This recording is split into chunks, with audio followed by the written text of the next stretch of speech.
Sejak awal kemunculan virus corona telah beredar sejumlah informasi mengenai obat atau vaksin yang bisa digunakan untuk mengatasi wabah COVID-19. Di antaranya obat bagi pasien HIV dan juga anti malaria.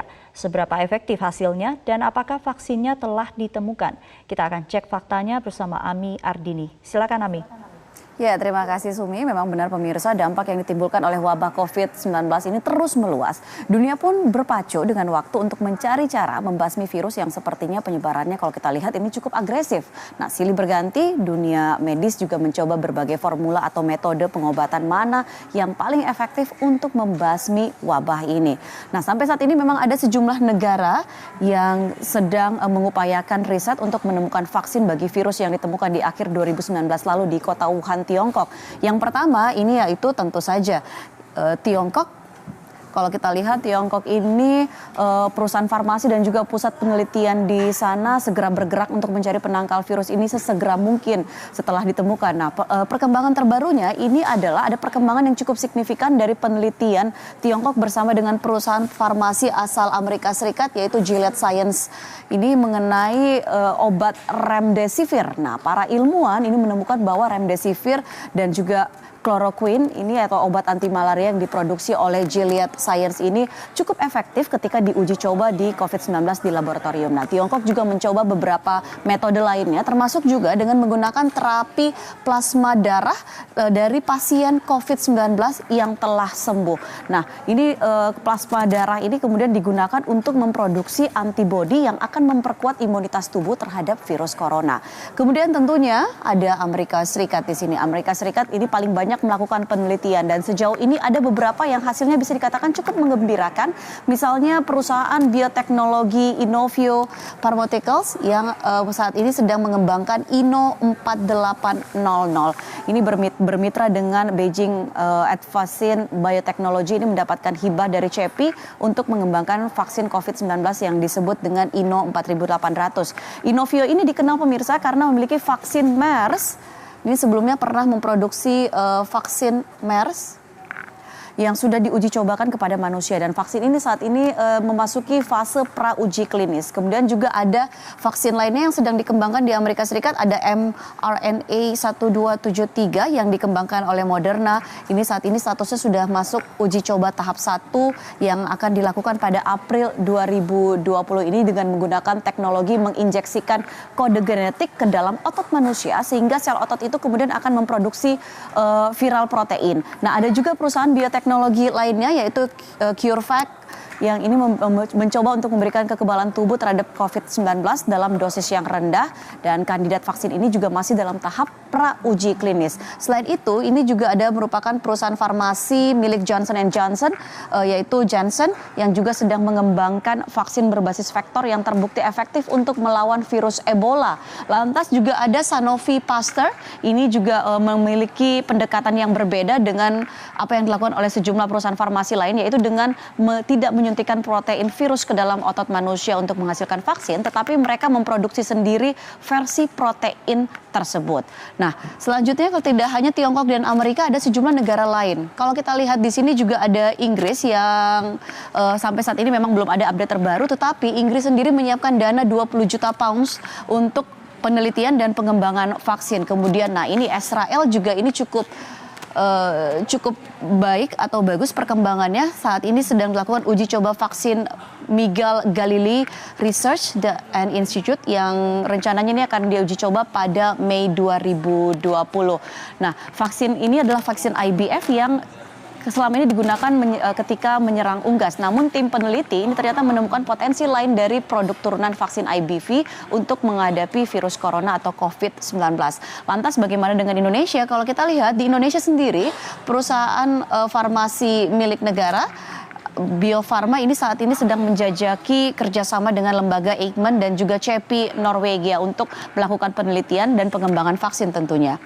Selain itu kalau kita lihat meneliti vaksin ini memang bukan hal yang mudah. Tak hanya butuh waktu yang lama pemirsa, karena perlu sejumlah penelitian, kemudian juga melewati berbagai tahap uji coba dan lain-lain. Tetapi satu sisi meneliti vaksin atau berusaha untuk menemukan vaksin ini juga tidak murah atau sangatlah mahal.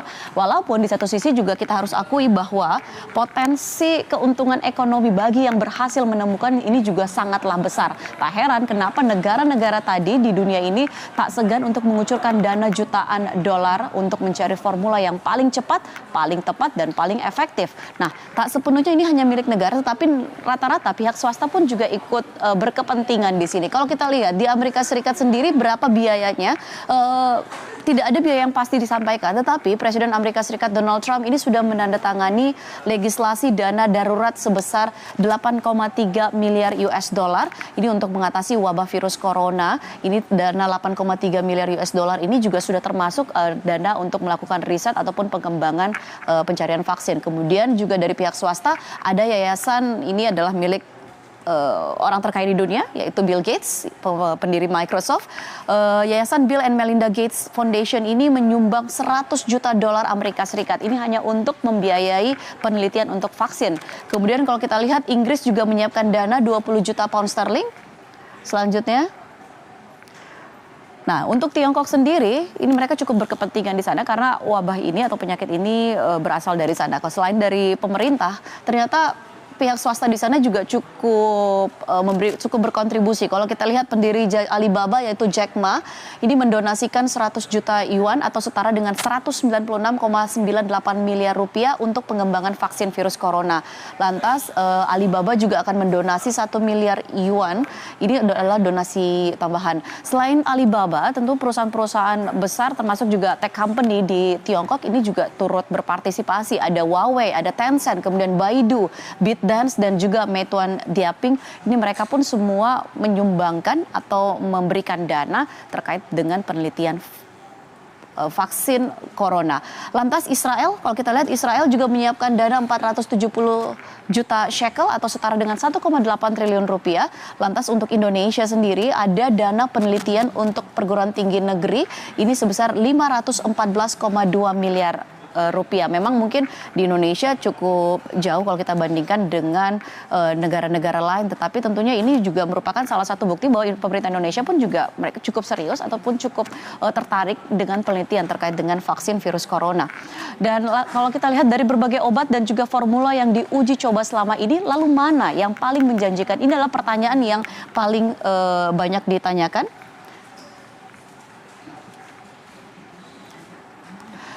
Ya, ini sebenarnya kalau kita lihat yang mana yang paling menjanjikan ini adalah kita bisa lihat dari langkah Tiongkok yang saat ini sedang mengajukan hak paten untuk menggunakan remdesivir yang sempat saya sebutkan di awal tadi. Ini remdesivir ini menunjukkan bahwa obat dari perusahaan bioteknologi Amerika Serikat Gilead Sciences ini menjadi kandidat yang paling menjanjikan untuk mengatasi wabah virus corona. Nah, upaya ini juga berpeluang membuat Gilead untuk mengontrol peredaran obat antivirus itu di Tiongkok, karena yang harus Anda ingat bahwa remdesivir hingga saat ini belum mendapatkan lisensi di seluruh dunia. Itulah sebabnya kenapa Gilead ini berusaha untuk mendapatkan lisensi. Nah, remdesivir ini tidak sendiri, tetapi dalam penggunaannya ini digunakan bersama dengan chloroquine yang selama ini dikenal sebagai obat anti malaria. Nah, kalau kita lihat dari penelitian selama ini di laboratorium, ternyata paduan keduanya ini sangat efektif untuk memerangi virus corona. Bahkan pernyataan ini dimuat dari situs virologi di Wuhan, Tiongkok, dan pengajuan patennya pun juga sudah dilakukan sejak 21 Januari 2020, dan kombinasi ini pun juga sudah masuk di jurnal Cell Research pada 4 Februari 2020.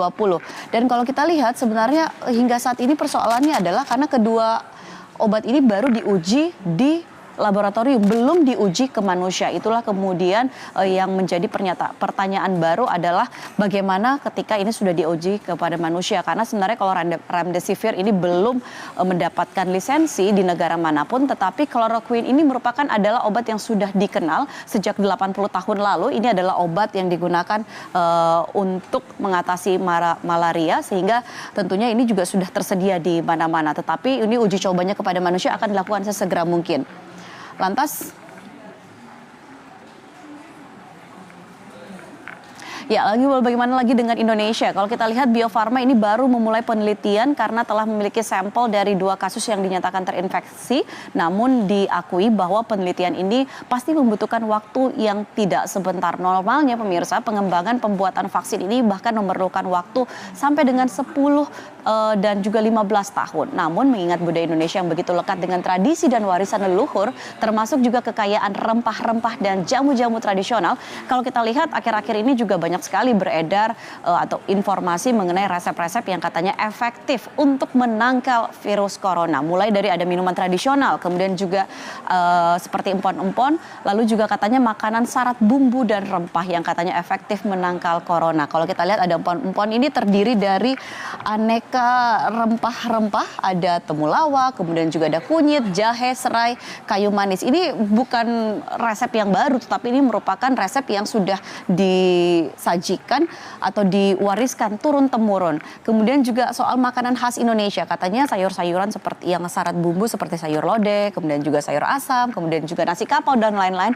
Ini dikatakan cukup efektif karena kandungan rempah-rempahnya atau herbalnya di dalam sini yang lumayan bisa untuk untuk mengatasi ataupun setidaknya untuk meningkatkan daya tahan tubuh. Nah, lagi-lagi sayangnya karena belum ada bukti empirik ataupun juga belum ada uji klinis atas klaim ini, jadi ini pun masih kita pertanyakan seperti apa keefektifannya. Nah, tetapi apapun itu sampai sekarang memang belum ada gold standar. Yang bisa kita lakukan saat ini adalah bagaimana kita memperkuat imunitas tubuh dengan mengonsumsi makanan bergizi, istirahat yang cukup, dan juga kalaupun kita mau menggunakan jamu ataupun tanaman herbal juga boleh. Jadi intinya bahwa tidak ada salahnya ketika Anda mengonsumsi rempah-rempah tradisional ini kalau Anda ingin meningkatkan imunitas, karena imunitas yang baik ini juga akan memperkecil resiko Anda terjangkit virus corona ataupun juga penyakit-penyakit lainnya. Demikian fact check kali ini, kembali ke Anda Sumi, silahkan.